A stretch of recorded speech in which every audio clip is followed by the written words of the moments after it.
Mumtaz TV bersama menegakkan sunnah.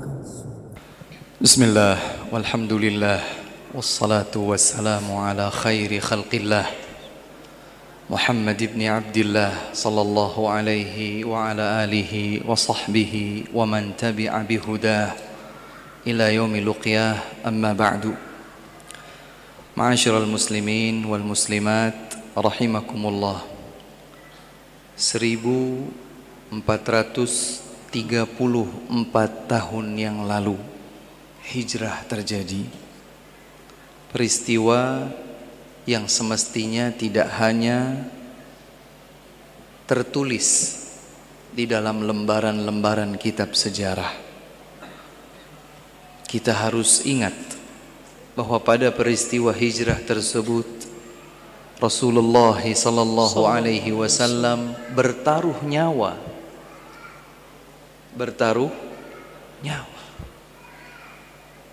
Dibuatkan sayembara. Barang siapa yang bisa menghadirkan kepala Nabi Muhammad sallallahu alaihi wasallam hidup atau mati, maka baginya 100 ekor onta. Boleh dihitung kalau di zaman ini ya, 1 ekor onta itu sebut saja 5.000 real. 1 ekor onta 5.000 real. Kalau 100 ekor onta berarti 500.000 real. Kalau 1 realnya sebut saja paling murah 3.000 misalnya, begitu misalnya. 100 berapa tadi? 100.000 real kali 3.000 berapa? Berapa? Berapa M? Banyak miliar. Ini udah ngantuk kayaknya ini. 100.000 real dikalikan 3.000 rupiah. 3 miliar. 3 miliar atau 3 juta? 300 juta, yakin? 300 juta, Pak. Hadirkan Muhammad bin Abdillah Al-Qurashi, langsung dapat 300 juta waktu itu. Jadi bukan senang, peristiwa hijrah itu bukan sekedar pengalaman. Bertaruh nyawa Rasulullah sallallahu alaihi wasallam memperjuangkan agama Islam. Maka bayangkan seandainya Rasulullah sallallahu alaihi wasallam waktu itu terbunuh, akankah petunjuk Islam sampai kepada kita? Jadi kalau sekarang ada seseorang yang sedang mempertahankan dakwah Nabi Muhammad sallallahu alaihi wasallam, menjunjung tinggi tuntunan beliau agar Islam ini semakin kuat di tengah kaum muslimin, kemudian mungkin dicaci maki, kemudian mungkin diusir, kemudian mungkin dituduh dengan tuduhan-tuduhan, jauh lebih ringan daripada yang didapatkan oleh beliau dalam memperjuangkan Islam ini. Maka yang semestinya kita garis bawahi adalah bagaimana agar kita mengenal lebih dekat Rasulullah sallallahu alaihi wasallam. Bahaya kalau kita tidak cinta kepada Nabi, bahaya. Bahaya kalau kita tidak rindu berjumpa dengan Rasulullah sallallahu alaihi wasallam, karena itu merupakan salah satu indikator penting bukti iman kita. Yang sudah menikah, saya melihat beberapa wajah masih muda ini. Yang masih muda tidak masuk dalam konteks pertanyaan saya sekarang. Yang sudah menikah saja, yang sudah menikah, yang punya istri. Dia ungkapkan kepada istrinya, "Wahai istriku, aku cinta kepadamu." Maka istrinya pasti akan berkata, "Buktikan mas cintamu kepadaku." Kan begitu, manusiawi adanya. Karena tidak mungkin kalau tiba-tiba ada seseorang ketuk pintu rumah kita, ketuk pintu. Ini sebut saja sekarang jam berapa? 7:30. Nanti pulang ke rumah 8:30, jam 9 ada orang ketuk pintu. Dibukakan pintu. Kita tidak kenal dia. Tiba-tiba dia bilang, "Aku cinta kepadamu." Kita akan bingung, siapa kau?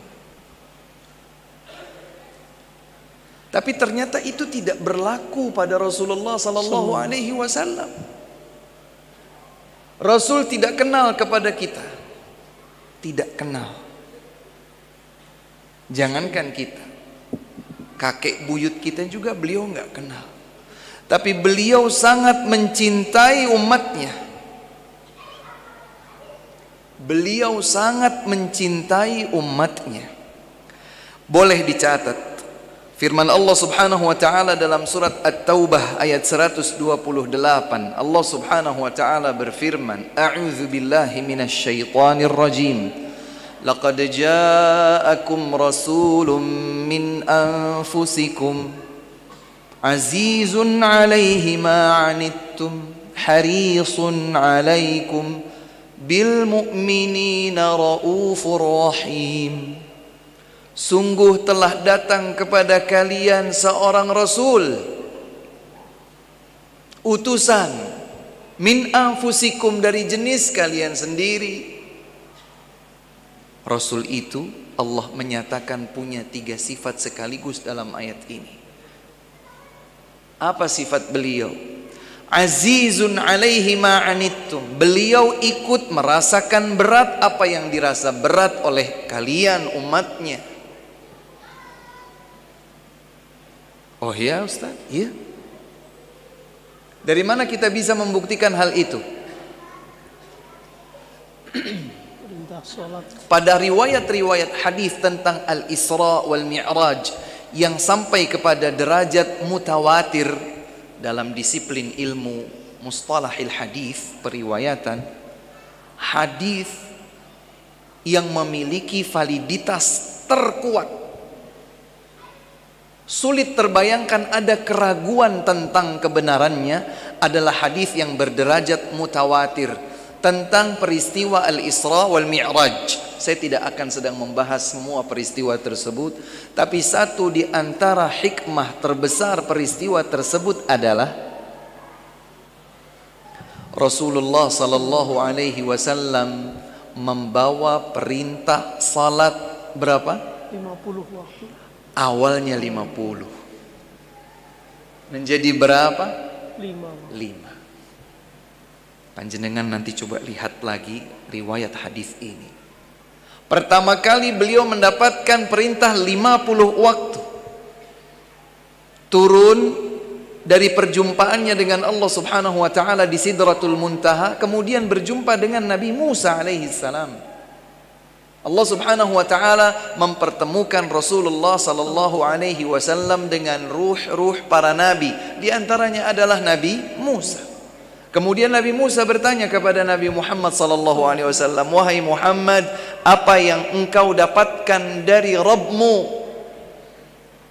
Nabi menjawab, "Perintah 50 waktu salat dalam sehari semalam." Kata Nabi Musa alaihi salam, Kembalilah kepada Rabbmu, minta keringanan. Aku berdakwah ke tengah-tengah umat yang lebih kuat dari umatmu. Umatmu tidak akan mampu.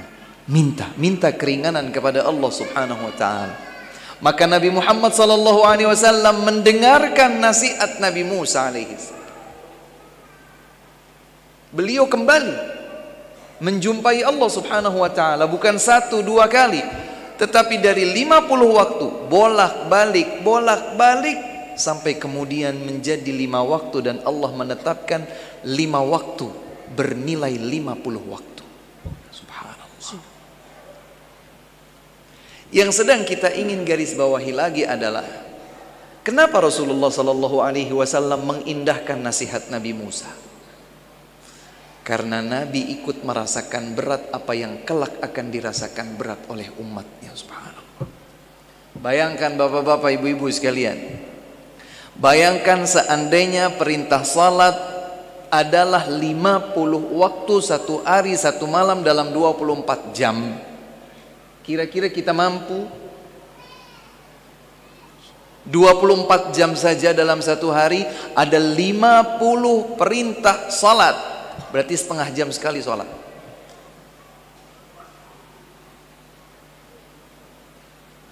Kaum muslimin, di antara mereka ada yang bahkan 5 waktu pun tidak sanggup.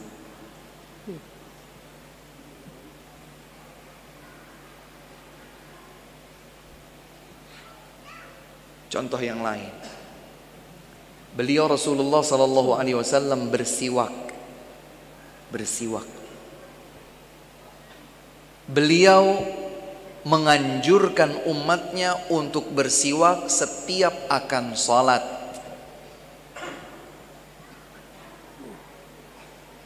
Tapi kemudian beliau bersabda, laula an asyqa ala ummati la amartuhum bis-siwaki 'inda kulli salah.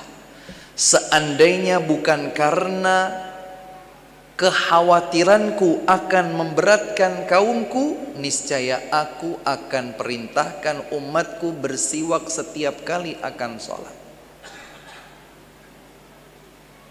Ustadz, di Indonesia tidak ada siwak. Anggaplah diganti dengan gosok gigi. Setiap kali akan sholat gosok gigi. Berat atau tidak? Sangat. Sebelum sholat tahiyatul masjid gosok gigi. Terus mau sholat qabliyah gosok gigi. Kemudian mau sholat fardu gosok gigi. Kemudian mau sholat ba'diyah gosok gigi lagi. Satu sholat sudah 4 kali gosok gigi. Bagaimana seandainya siwak atau membersihkan gigi menjadi wajib atas umatnya? Beliau sayang kepada umatnya.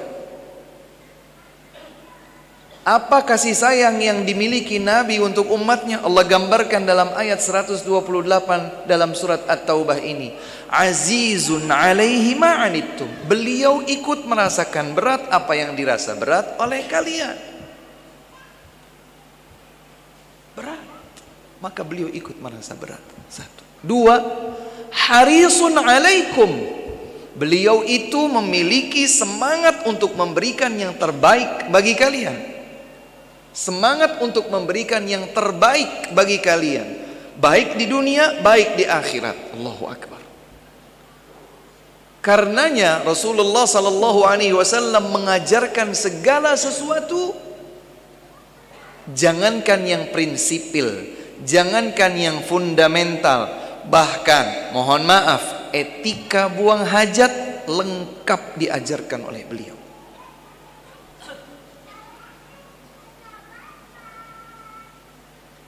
Kita tidak akan dapatkan si detail, serinci yang ada di dalam Islam, di dalam agama yang lain tentang etika buang hajat. Mau masuk toilet, kaki kiri dulu, baca doa. Bukan cuma di situ. Mohon maaf, kalau kita mau buang air kecil, mau membersihkannya, pakai tangan kiri, bukan dengan tangan kanan. Tidak menghadap atau membelakangi kiblat. Kalau kehilangan air atau tidak mendapatkan air, bagaimana caranya? Istijmar. Bisa dengan batu, bisa dengan tisu kalau di zaman sekarang. Kalau seandainya seorang misalnya ya, dalam satu perjalanan tidak ketemu air, cari-cari batu tidak ketemu batu, kehabisan tisu, dengan apa dia bersihkan hajatnya? Nabi melarang kita untuk bersihkan buang air besar atau buang air kecil dengan tulang belulang atau kotoran hewan yang sudah mengering. Nggak boleh. Subhanallah. Dan Rasulullah sallallahu alaihi wa ala alihi wasallam juga mengajarkan berdirikah, dudukkah, keluar dari toilet, mengedepankan kaki kanan, baca doanya. Subhanallah. Haris beliau sangat semangat, sangat semangat. Itulah bukti sayang beliau kepada kita. Itulah bukti sayang beliau kepada kita. Beliau bersemangat untuk mengajarkan yang terbaik. Bapak Ibu sekalian, seandainya urusan dunia pun,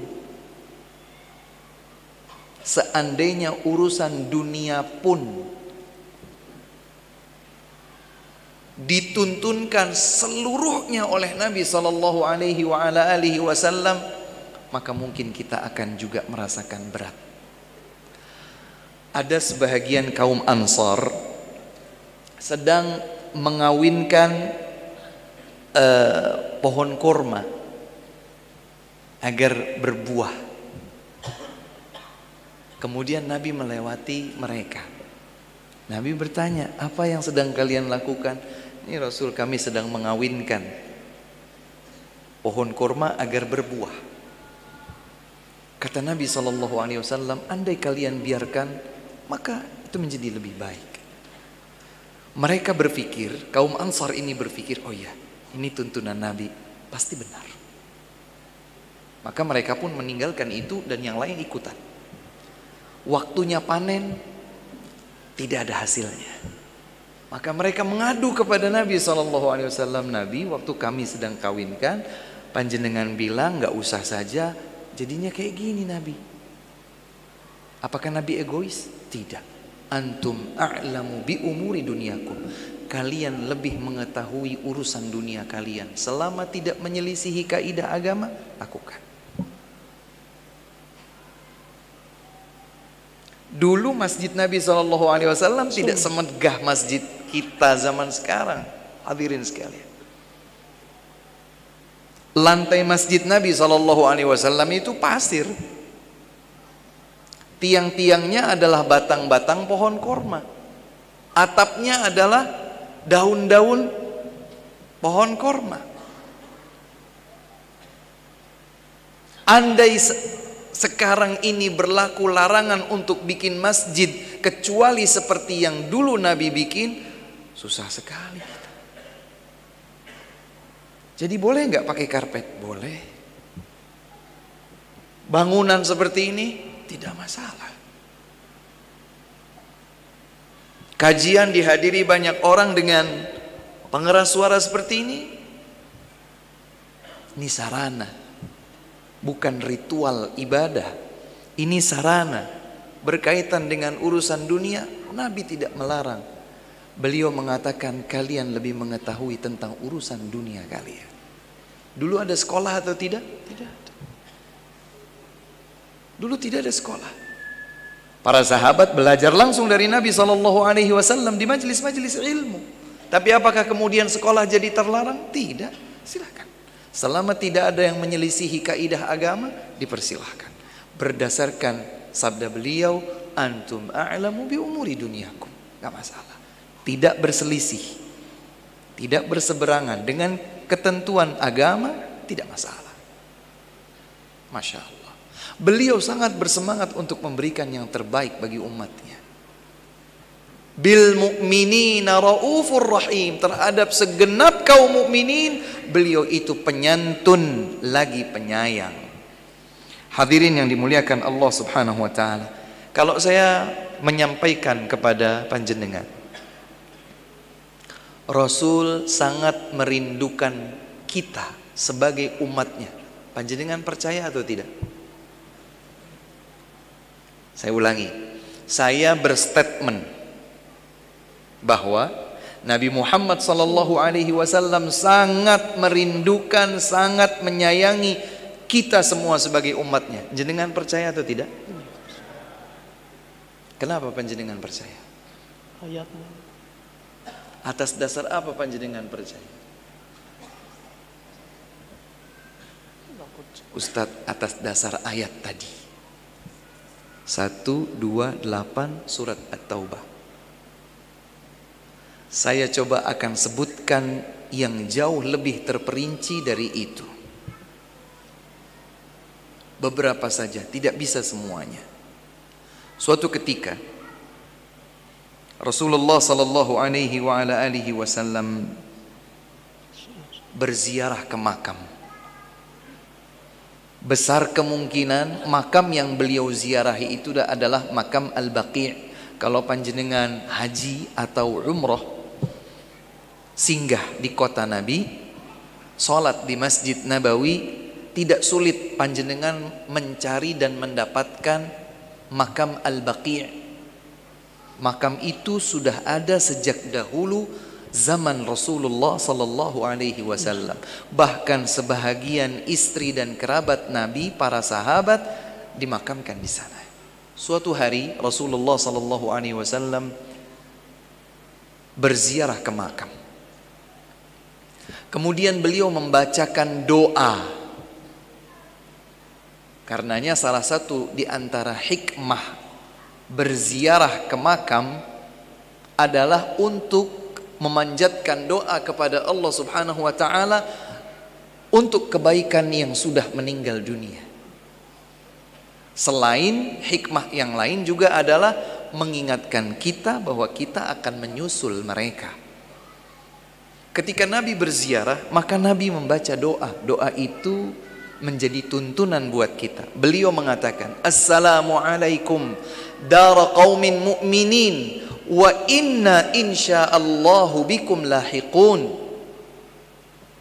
Semoga keselamatan dan kedamaian diberikan kepada kalian wahai penghuni kuburan ini dari kaum mukminin, dan sesungguhnya kami insyaallah akan menyusul kalian nanti. Ada doa kepada Allah untuk mereka yang sudah dikubur, dan ada peringatan terhadap diri sendiri bahwa kita akan menjadi seperti mereka. Uniknya, setelah beliau membaca doa ini, kemudian beliau berkata kepada para sahabat yang saat itu berada dekat dengan beliau. Kata Nabi SAW, Wadidtu anna qad ra'ayna ikhwanana. Nabi berkata kepada para sahabatnya, aku merindukan untuk melihat saudara-saudara kita. Di dalam bahasa Indonesia kita juga bisa membedakan antara penggunaan kata ganti kami dan kita. Kami itu artinya si pembicara saja, baik sendiri atau bersama yang lain. Tapi kalau kita, maka beliau mengajak lawan bicara untuk bersama dalam konteks yang sedang dibicarakan. Nabi begitu. Setelah membaca doa tersebut, beliau berkata, Wadidtu anna qad ra'ayna ikhwanana. Aku sangat mengharapkan, aku sangat merindukan untuk melihat saudara-saudara kita. Para sahabat bingung mereka. Ya Rasulullah, awalasna ikhwanak? Rasul, bukankah kami ini saudara panjenengan? Kami kan ada di sini. Kenapa kok panjenengan ingin melihat saudara-saudara? Berarti ada sosok lain yang sedang tersungging maknanya di dalam ungkapan tersebut. Para sahabat mencari tahu, bukankah kami saudara engkau wahai Rasulullah? Maka Rasulullah SAW bersabda, ini coba kita perhatikan. Beliau bersabda, antum ashabi wa ikhwanuna alladzina lam ya'tu ba'du. Adapun kalian adalah para sahabatku. Adapun saudara-saudara kita, saudaraku dan saudara kalian, wahai sahabatku, adalah mereka yang belum hadir saat ini. Subhanallah. Siapa yang belum hadir saat ini yang beliau maksud? Hadis ini diriwayatkan oleh Imam Muslim. Dalam riwayat Imam Ahmad, Rasulullah SAW menyatakan, antum ashabi wa ikhwanuna alladzina amanu bi wa lam yarawni. Adapun kalian maka kalian adalah sahabatku. Dan saudara-saudara kita adalah mereka yang beriman kepadaku padahal mereka belum pernah melihatku. Berarti siapa? Berarti siapa? Sejak generasi tabi'in, murid-muridnya para sahabat, sampai sekarang dan sampai hari kiamat tiba, 1434 tahun yang lalu beliau sudah rindu ingin berjumpa dengan kita. Sudah ingin melihat kita. Sudah berharap berjumpa dengan kita. Subhanallah. Di situ para sahabat jadi tahu, ternyata perhatian, kasih sayang Nabi bukan hanya untuk mereka sebagai sahabat, bukan hanya untuk generasi yang berguru langsung dari beliau saja, tapi untuk semua umatnya. Allahu Akbar. Rasulullah Sallallahu Alaihi Wasallam berharap bisa menjumpai siapapun yang beriman kepada beliau, padahal dia belum pernah melihat beliau. Allahu Akbar. Hadirin dan hadirat yang dimuliakan oleh Allah Subhanahu Wa Taala. Bukti yang lain bahwa Nabi Sallallahu Alaihi Wasallam bukan sekedar mengungkapkan lip sync saja, sayang kepada umatnya, cinta kepada umatnya, rindu menjumpai umatnya. Tidak. Dalam hadis yang diriwayatkan oleh Imam Ibnu Hibban, dan hadis ini dinilai hasan oleh para ulama hadis, di antaranya Syekh Al-Albani rahmatullahi alaihim ajma'in, dari Aisyah, ibunda kaum mukminin radhiyallahu anha. Aisyah bercerita,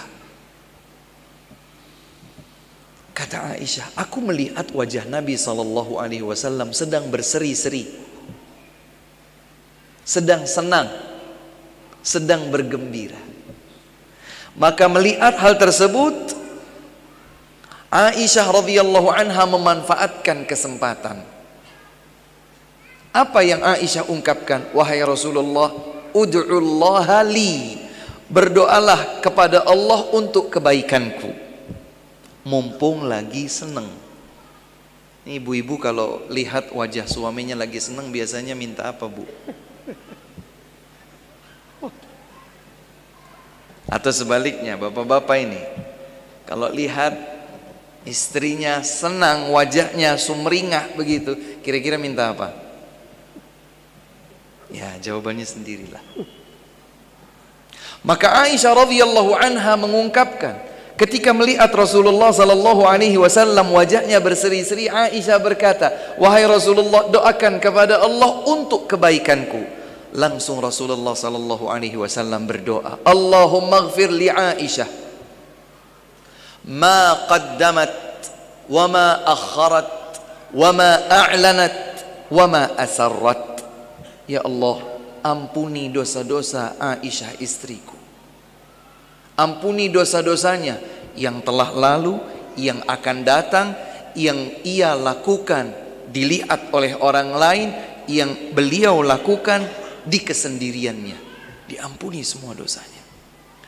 Aisyah yang bercerita, beliau berkata, aku sangat senang dengan doa tersebut, hatta saqata ra'si ala hijri. Saking senangnya sampai-sampai seakan kepalanya itu tersentuh dengan pahanya.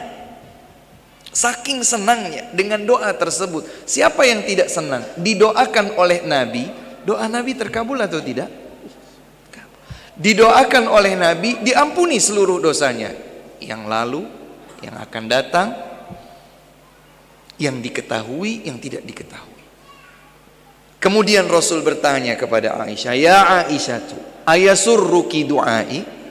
Wahai istriku Aisyah, apakah kau bahagia dengan doaku tadi? Maka Aisyah radhiyallahu taala anha menjawab, wa kaifa li la yasurruni du'a Uka ya Rasulullah, bagaimana aku tidak senang dengan doa panjenengan untukku wahai Rasul. Doanya Masya Allah.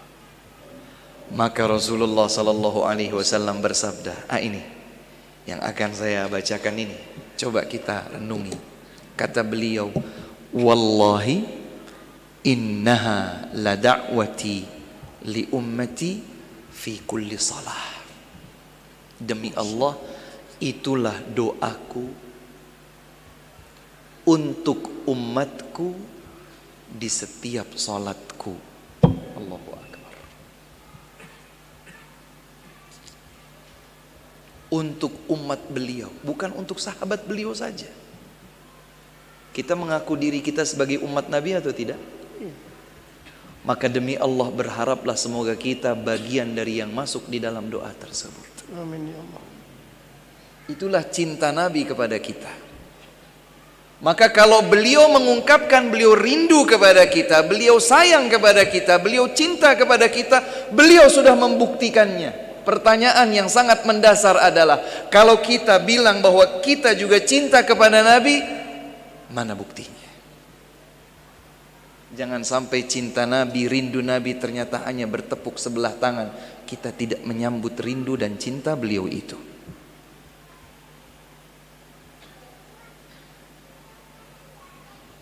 Rasulullah sallallahu alaihi wasallam kalau melihat mendung, gelapnya awan dari kejauhan, kemudian terdengar halilintar, beliau itu resah.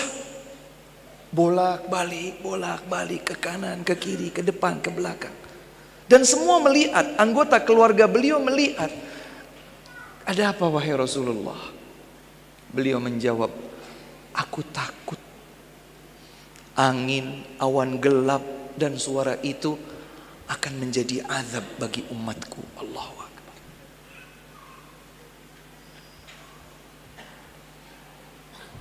Ketika dari situ kemudian turun hujan, langsung hilang keresahan beliau dan tersenyum. Alhamdulillah, ternyata bukan ancaman azab. Itulah bukti cinta Nabi kepada umatnya. Itulah bukti cinta Nabi untuk kita.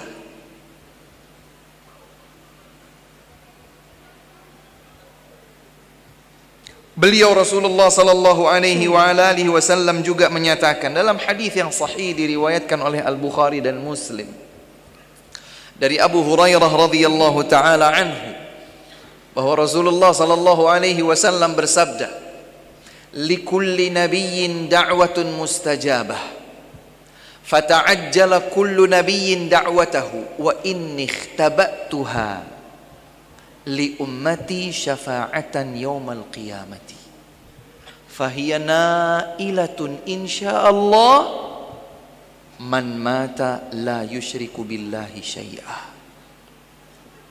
Kata Nabi Muhammad sallallahu alaihi wasallam, masing-masing nabi memiliki hak doa spesial yang pasti Allah kabulkan.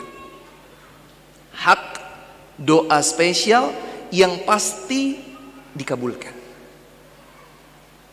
Kemudian kata beliau, semua nabi sudah ambil hak spesial itu kecuali aku. Aku menyimpannya untuk nanti aku ajukan syafaat di hari kiamat bagi umatku. Maka umatku pasti akan mendapatkannya. Siapa saja yang meninggal dunia tidak membawa catatan kesyirikan kepada Allah sedikit pun.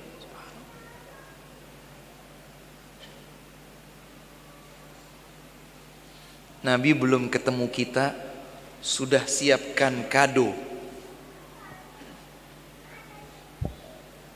Bukan kado 1 juta 2 juta, bukan kado rumah dan isinya kendaraan mewah. Syafaat. Beliau belum ketemu kita, kenal saja tidak. Bahkan kakek buyut kita saja Beliau tidak kenal, apalagi kita. Tapi beliau sudah mengungkapkan rindunya, kasihnya, sayangnya, cintanya kepada umatnya, sampai beliau rela menunda. Beliau tidak pakai di dunia ini. Beliau tidak pakai di dunia ini. Janji dari Allah Subhanahu wa taala, hak doa spesial yang pasti dikabulkan tersebut beliau simpan. Aku akan pakai hak tersebut. Nanti di hari kiamat aku akan ajukan permohonan syafaat untuk umatku. Bukan untuk sahabatku, untuk umatku.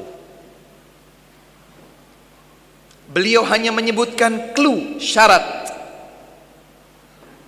Doa spesial yang pasti Allah kabulkan berupa syafaat untuk umatku itu hanya diraih oleh mereka yang meninggal dunia dalam keadaan bertauhid kepada Allah Subhanahu wa taala. Dia tidak membawa catatan kesyirikan saat wafatnya. Andai dia pernah tergelincir dalam kesyirikan, dia segera bertaubat kepada Allah Subhanahu wa taala, dan taubat akan melebur dosa kesyirikan tersebut. Ia termasuk yang insya Allah akan mendapatkannya. Jadi bukan berarti kalau ada yang berbuat kesyirikan pasti tidak dapat. Kalau dia sempat bertaubat sebelum ajalnya tiba, meninggal dunia dalam keadaan tidak sedikit pun membawa dosa kesyirikan pada catatan amalnya, dia berhak mendapatkan doa kado spesial dari Rasulullah sallallahu alaihi wasallam. Ini bukti cinta beliau kepada kita. Sekarang pertanyaannya, rindu kepada Nabi atau tidak? Sangat rindu. Cinta kepada Nabi atau tidak? Sangat. Bagaimana kita membuktikannya? Nabi sudah buktikan. Allah yang kukuhkan dalam ayat-ayat Al-Quran. Dalam hadis-hadis yang valid atau sahih, Nabi menegaskan, membuktikan cinta beliau kepada umatnya. Kita harus bisa membuktikan cinta kita kepada beliau. Bagaimana caranya? Caranya adalah dengan mengikuti semua tuntunan beliau. Kata kuncinya adalah mengikuti semua tuntunan beliau. Dari A sampai Z, dari alif sampai ya. Bagaimana beliau bangun tidur sampai bagaimana beliau tidur kembali, sampai bagaimana di tengah-tengah kalau beliau sudah tidur. Beliau tuntunkan, kita ikuti. Beliau tuntunkan, kita ikuti. Dalam sebuah hadis yang sahih,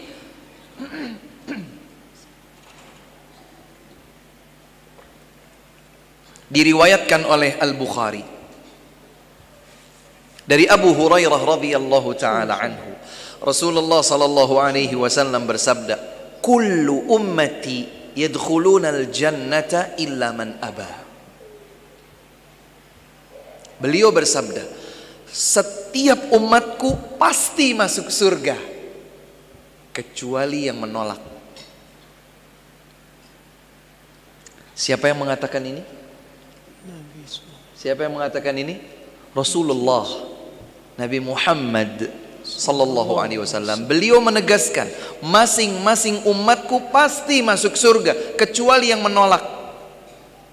Ustadz yakin dengan kebenaran hadis itu 1000% kalau boleh. Hadis ini sahih, valid, diriwayatkan oleh Al-Bukhari. Beliau berkata, setiap umatku pasti masuk surga kecuali yang menolak. Ustadz, kalau bagian awalnya itu saya bisa terima Ustadz, tapi kok ada pengecualian yang menolak?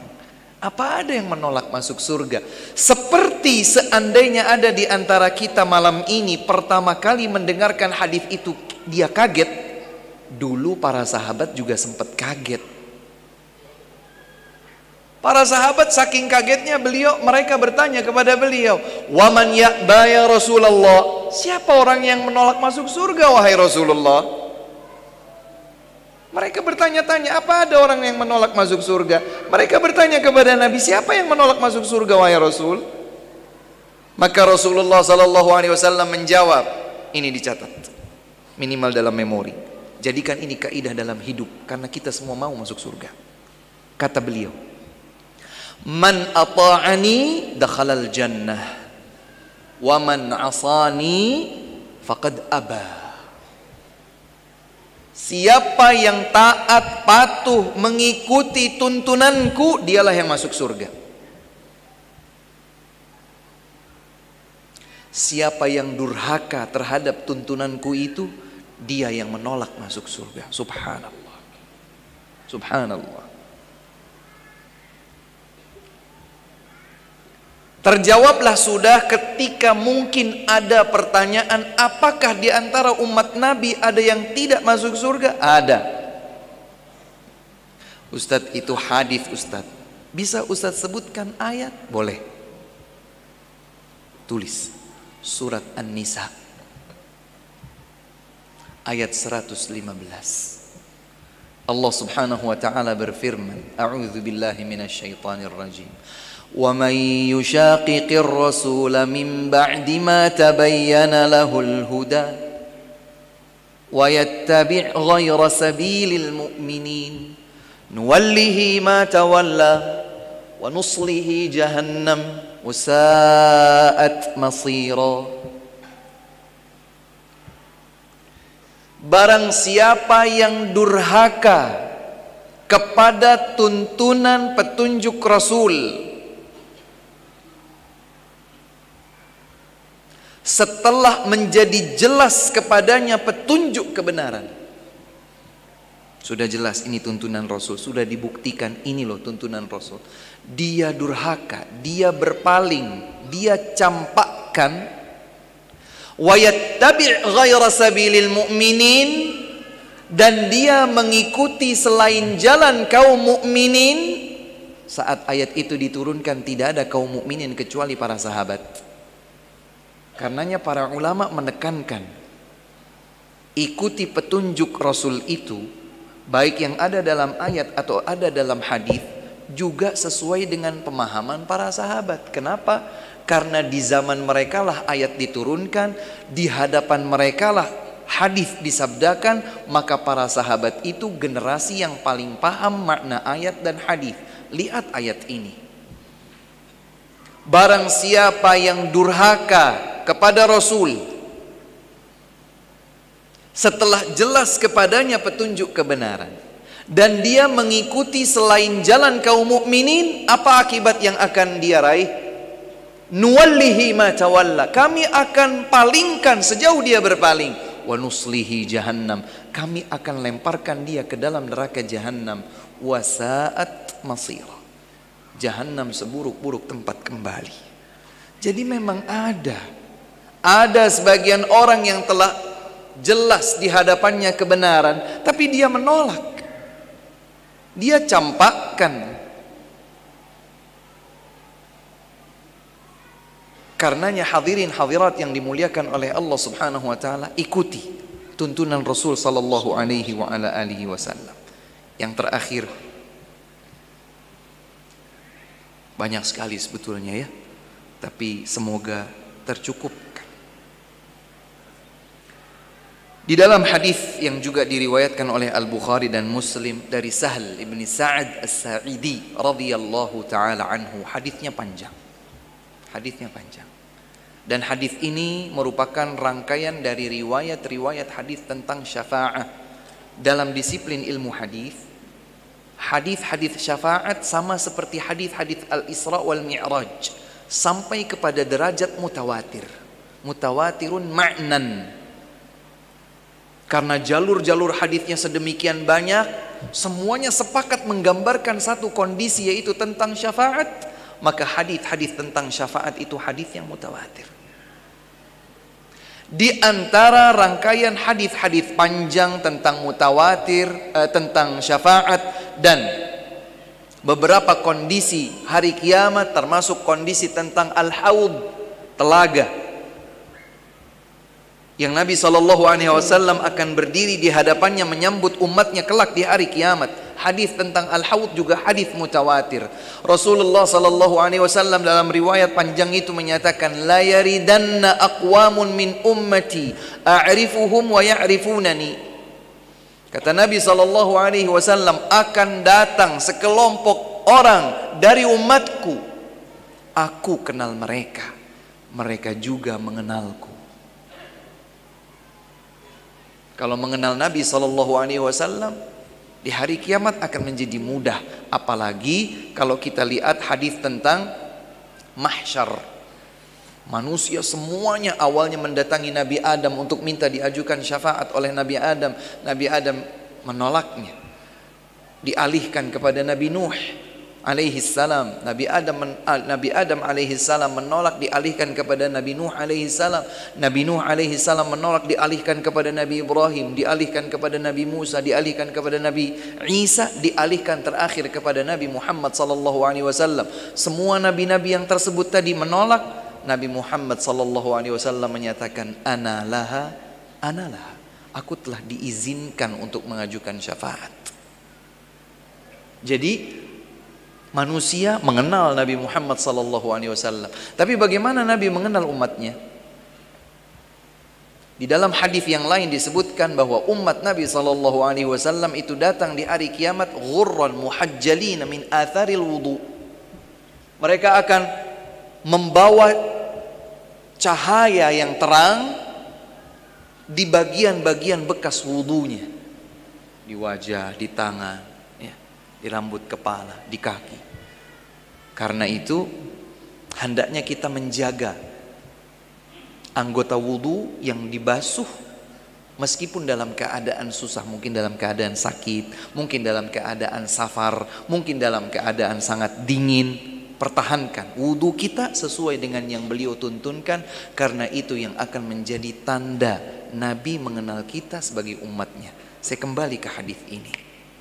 Kata Nabi SAW, la yaridanna aqwamun min ummati a'rifuhum wa ya'rifunani.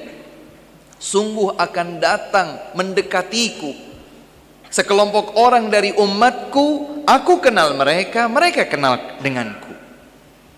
Thumma yuhalu baini wa bainahum, akan tetapi dibatasi dengan jarak antara aku dengan mereka. Tidak bisa mendekat. Maka aku berkata, ya Rabbi ummati ummati. Kata Nabi, aku akan berkata nanti, ya Allah Rabbku, mereka umatku. Artinya, izinkan mereka untuk mendekat kepadaku, aku berikan air dari telaga ini. Emang apa istimewanya Ustaz minum dari air telaga Nabi, Al-Haud? Haud itu warnanya lebih putih dari susu. Nah itu masalahnya Ustaz, saya nggak suka susu. Jangan samakan antara susu di dunia dengan susu di akhirat. Satu. Yang kedua, rasanya lebih manis daripada madu. Nah itu juga masalah Ustaz, saya nggak suka madu. Ada madu original, ada madu palsu kan? Itu yang bikin saya nggak suka sama madu Ustaz. Jangan samakan madu dunia dengan madu di akhirat. Aniyatuhu ka'adadi nujumis sama. Jumlah cangkirnya, cawannya ini lebih banyak atau sejumlah bintang di langit. Berapa bintang di langit? Yang bisa menjawab dikasih hadiah sama panitia. Tidak terhingga. Yang lebih luar biasa daripada itu, beliau menyatakan, man syariba minha lam yadhma fiha abadan. Siapa yang minum dari air telaga tersebut, dia tidak akan haus sepanjang hari kiamat. Allahu Akbar. Mau minum dari air telaga Nabi? Coba tadi kita lihat, ada orang-orang yang Nabi nyatakan mereka dari umat beliau, tapi dihalangi, diusir. Kemudian Nabi menyatakan, mereka umatku ya Allah, biarkan mereka minum dari air telagaku. Maka Allah memberitahukan kepada Nabi Muhammad SAW, ya Muhammad, wahai Muhammad, innaka la tadri ma ahdatsu ba'dak. Engkau tidak tahu apa yang mereka modifikasi baru dari tuntunanmu setelah engkau meninggal dunia. Tuntunanmu 1, 2, 3, mereka tambah 1 plus, 2 plus, 3 plus, atau 1, 2, 3, 4, 5, 7, 10. Dimodifikasi, diinovasi. Itulah makna ihdath. Karena Nabi SAW dalam hadis yang lain menyatakan, man ahdatha fi amrina hadza ma laysa minhu fahuwa radd. Siapa yang membuat-buat baru dalam tuntunan agama ini padahal bukan dariku, maka itu akan menjadi tertolak. Ternyata ada hubungannya nanti di hari kiamat. Allah Subhanahu wa taala akan menjelaskan kepada Nabi SAW kenapa mereka bisa diusir, tidak bisa minum dari air dari telaga Nabi SAW, karena mereka memodifikasi baru. Maka Nabi SAW berstatement dengan jelas, fasuhqan, suhqan liman ghayyara ba'di. Kalau begitu jauh saja bagi mereka orang-orang yang merubah tuntunanku setelah aku tiada. Hadirin yang dimuliakan Allah, kembali kepada kuncinya tadi.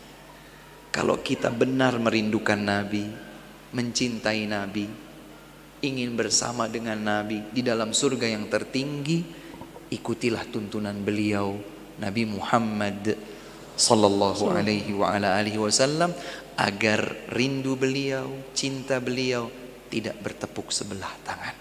Ini kiranya yang dapat disampaikan, kurang dan lebihnya kami mohon maaf. Semoga yang sedikit ini bisa bermanfaat bagi diri kami pribadi dan bagi segenap saudara-saudariku yang ada di majlis mulia, majlis ilmu kita ini.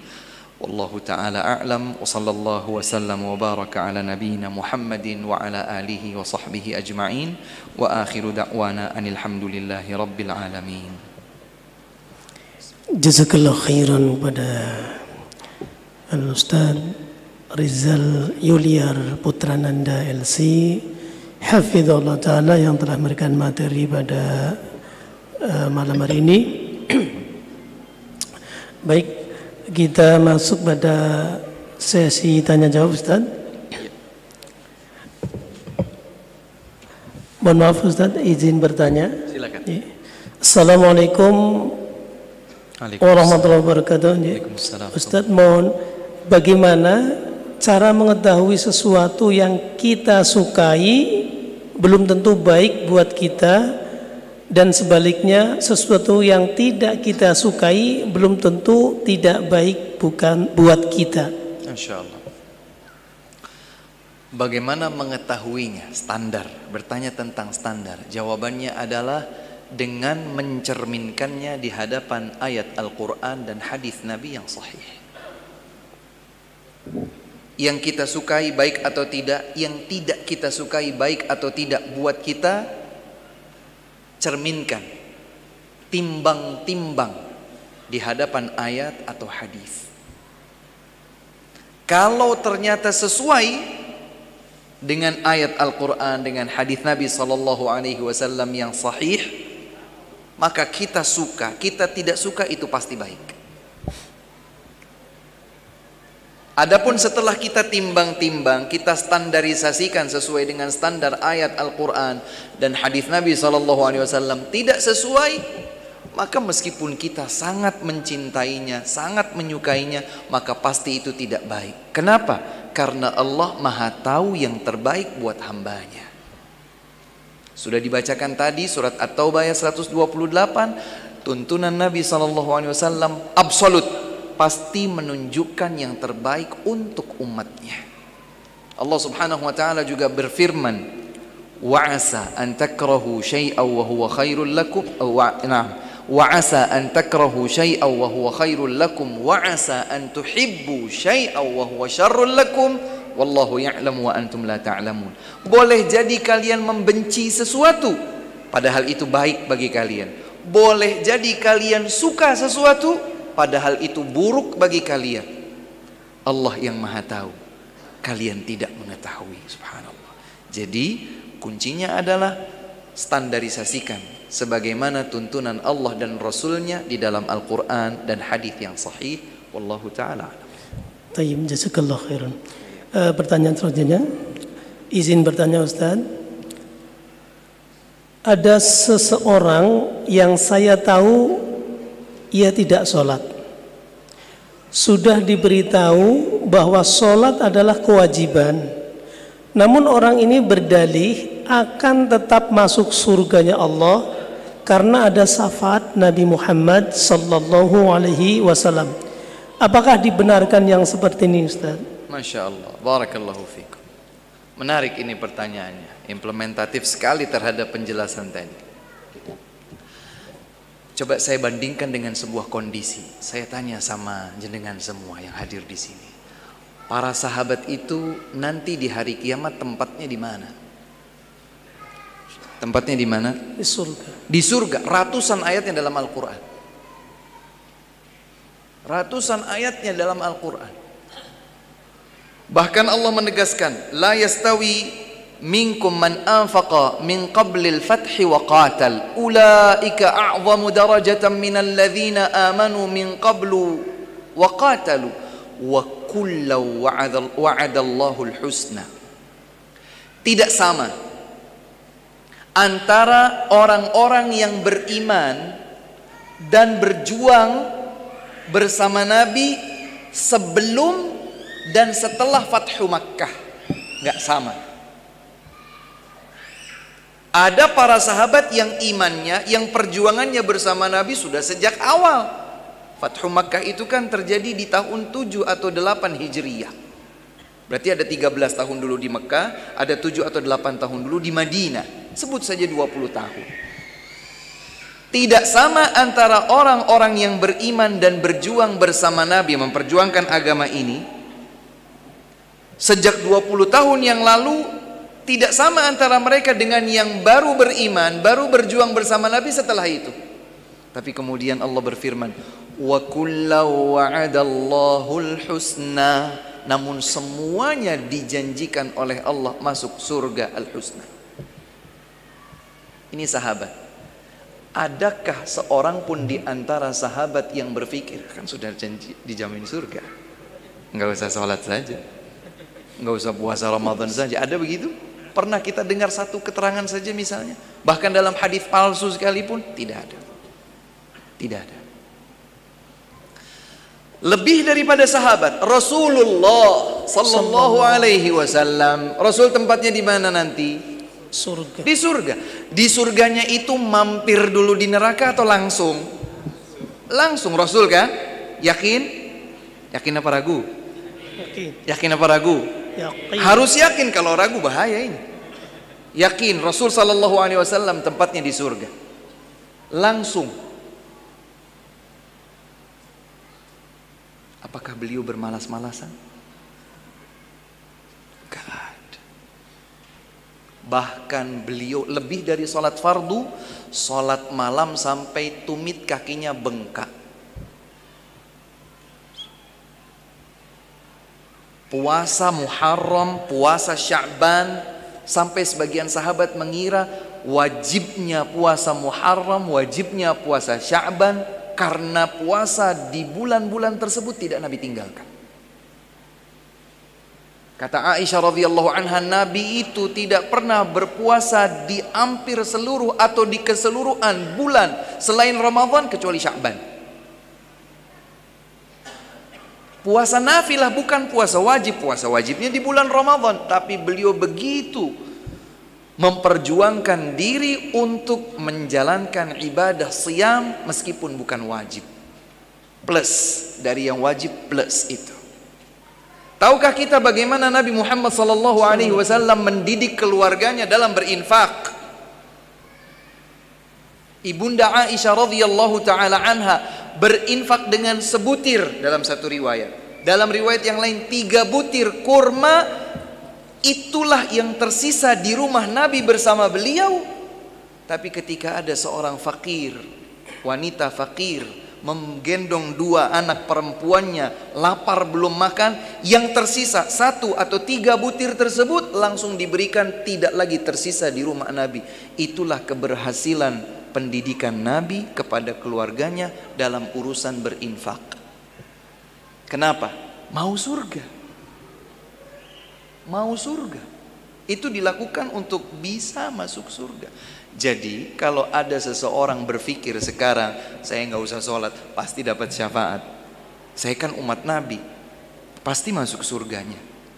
Tadi kan Nabi berkata, kullu ummati, semua umatku masuk surga, illa, jangan salah, ada yang dikecualikan di sini, man aba, yang menolak. Kalau Allah dan Rasulnya berkata aqimus salat, tegakkan salat, wa atuz zakat, tunaikan zakat, tapi kemudian dicampakkan, kira-kira itu bersemangat masuk surga atau menolak itu? Menolak. Jadi kontradiktif sebetulnya ungkapan tersebut, tidak dapat dibenarkan. Wallahu ta'ala. Jazakallah khairan atas jawaban Ustaz. Baik, pertanyaan berikutnya, Afwan Ustaz, izin bertanya, doa yang sahih agar bertemu dengan Rasulullah sallallahu alaihi wasallam. Jazakallahu khairan. Wa jazakumullahu khairan. Saya belum tahu kalau ada doa khusus, kalau dipanjatkan maka doa itu akan mempertemukan kita dengan Rasul sallallahu alaihi wasallam. Berarti alhamdulillah, bisa dengan redaksional apapun. Lebih daripada sekedar doa, yang tadi kita sepakati adalah buktikan bahwa kita ini layak untuk bisa bertemu dengan beliau. Buktikannya kepada siapa Ustaz? Kepada Allah subhanahu wa ta'ala. Allah yang minta bukti dari kita. Kita bilang kita sayang, kita bilang kita rindu, kita bilang kita cinta. Bagaimana membuktikannya? Buktikan kepada Allah bahwa kita benar-benar cinta kepada Rasulullah sallallahu alaihi wasallam, ingin berjumpa dengan beliau dengan cara selalu mengikuti dan berpegang teguh menjalankan tuntunan Rasulullah sallallahu alaihi wasallam. Wallahu taala. Jazakallahu khairan. Baik, mungkin panitia dari akhwat ada pertanyaan. Ini karena dari ikhwan tinggal 1, mungkin semuanya sudah paham.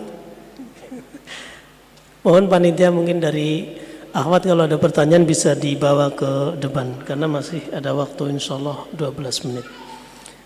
Baik, pertanyaan berikutnya Ustaz, mohon izin bertanya Ustaz. Silakan.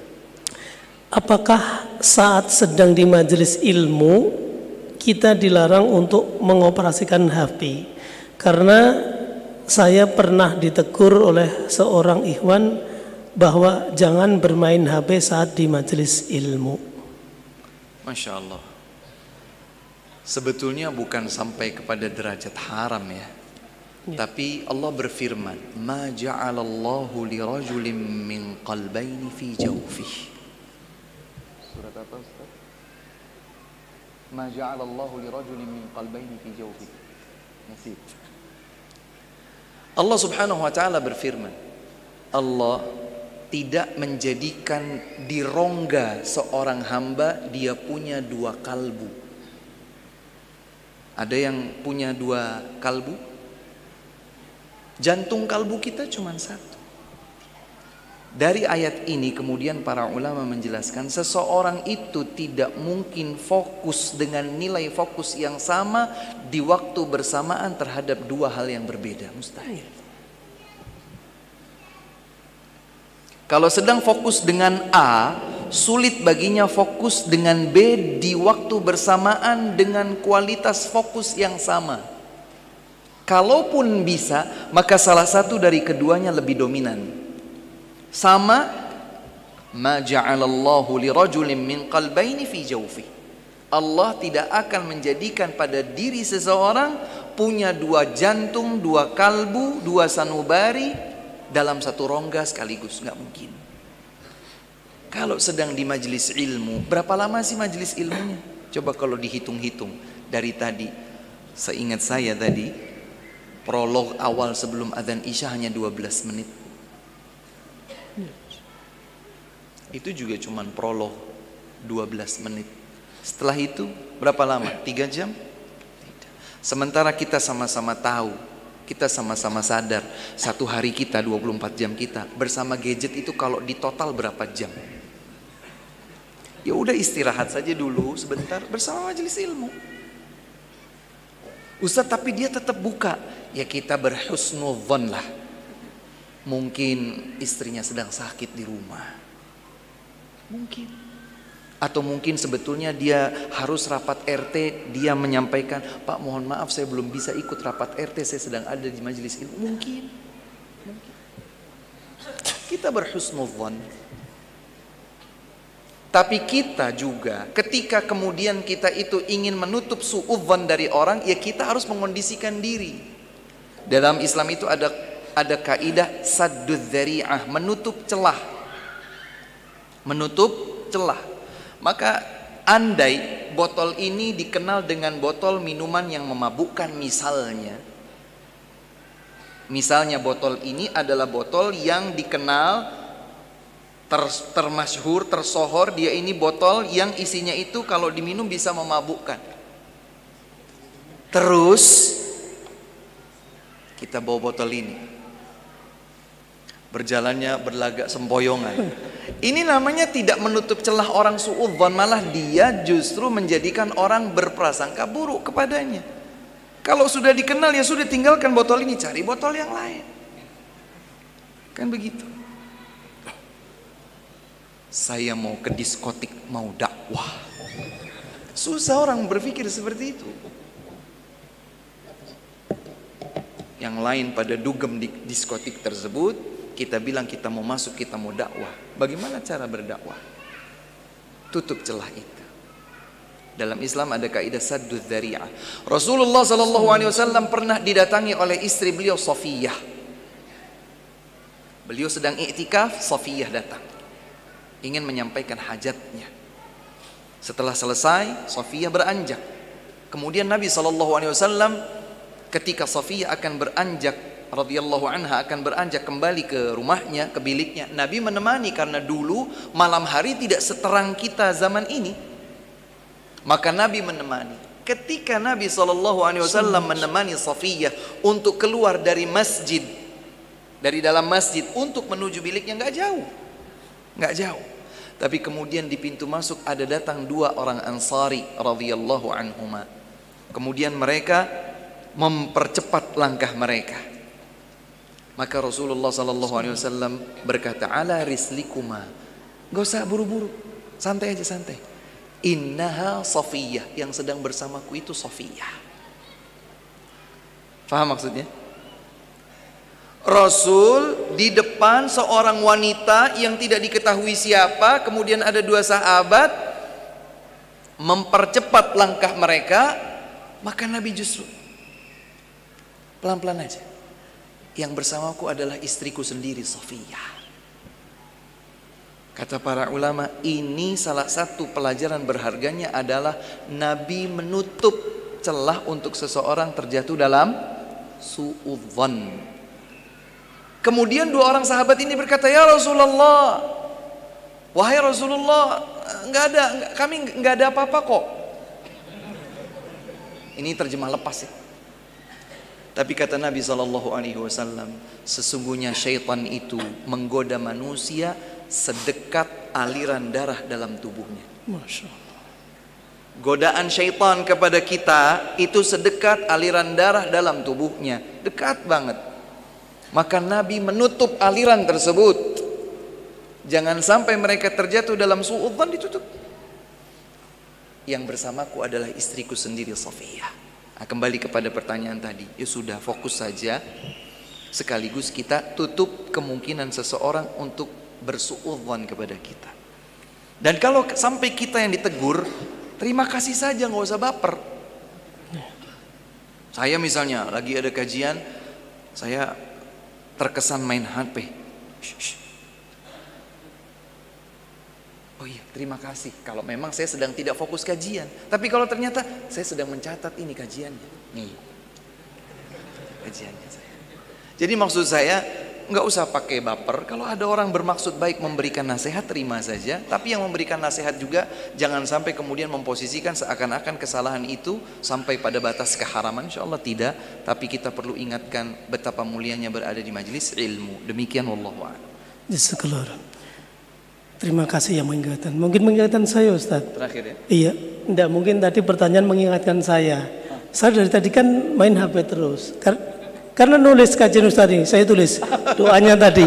Wallahi inna lid-da'wati li ummati fi kulli sholat. Saya tulis, Ustaz. Barakallahu fiik, masyaallah. Mungkin mengingatkan saya, kan main HP, Ustaz. Saya nggak bawa kertas, jadi catatan sini. Notesnya di sini. Terima kasih diingatkan. Tapi ya nulisnya di sini, Ustaz. Masyaallah. Ini ayatnya saya tulis, Ustaz. Siap. Wa may yushaqiqir rasul min ba'di ma tabayyana lahul huda. Ini saya tulis ila akhir. Barakallahu fiik. Ya, terima kasih diingatkan. Ya, masyaallah. Alhamdulillah, berhubung pertanyaan sudah habis dan waktunya tinggal 4 menit.